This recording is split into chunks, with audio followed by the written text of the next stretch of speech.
Well, from here, we are at the headquarters of the African Union Commission. We are waiting for the African Union at least to remove a statement, but we expect they'll go by the book by condemning what is now has been referred to an unconstitutional change of government. There was a transitional government that the African Union supported and was expecting that at least by 2024 there would be elections would be held. And we've seen the African Union following closely on the Sudan transitional period, condemning here and there where they go on the wrong side. So we're expecting the African Union will condemn it. We've already seen condemnation from the United States. We've seen the European Union saying that all stakeholders must put the transitional leadership back in place. So we are waiting. But I think the most sensitive issue is that Sudan is the chairperson of the Intergovernmental Authority for Development, IGAD.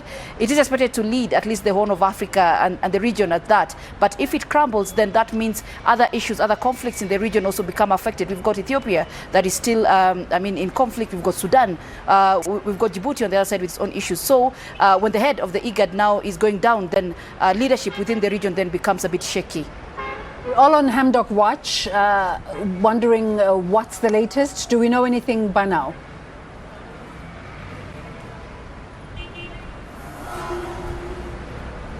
Well, no. What we know is just that the head of the civilian transitional leadership, Mr. Hamdok, is still under house arrest. They're saying in an unidentified location. Probably the African Union will make demands to the transitional government, the military side, to probably release him. That's what we're expecting them to say, to release him and maybe allow him and other top officials to go scot-free so that they can be able to have a dialogue maybe and have a resolution to that. But as of now, we just know that he's being held in an unidentified location.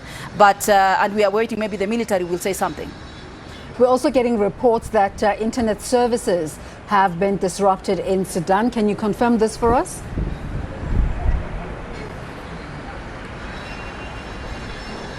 Yes, we can. We have our own colleagues in Sudan, in Khartoum, who cannot communicate right now because of internet shutdown. And with internet shutdown, then we have a challenge of getting information out from Sudan, because we know as in this era, the internet is quite an important tool in terms of dissemination of information. So we have little that is coming out of Sudan, because without the internet, then it's really hard. And of course, also people to pass message to the people of Sudan, maybe give some hope, give some encouragement. It's now very hard. So people in Sudan, according to our colleagues there, are depending on the phone. If you cannot afford a phone conversation with someone from outside Sudan, then it becomes a real challenge. So information blockade, that's another hurdle.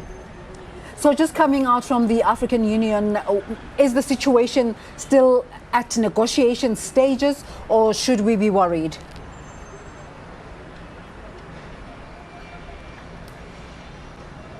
Well, I think it is safe for us to say that the African Union will be very confused, quote unquote, at this point, because it was banking on a transitional period, transitional leadership to go a bit smooth. So with a coup happening within a system that suffered a coup before, then that becomes a really big quagmire for the African Union. We're expecting maybe the African Union Peace and Security Council will sit, maybe have an emergency meeting to discuss the situation in Sudan and decide how to go about it. The only solution right now, it would be about dialogue, probably just to push and encourage the military to hand over, to release maybe the civilian leaders, and for both factions now maybe to sit and agree on something.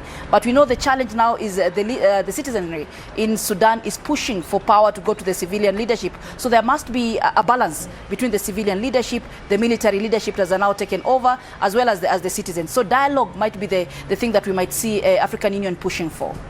Coletta, thank you so much for bringing us up to speed as we watch to see how the story develops. Coletta Wanjohi there for us.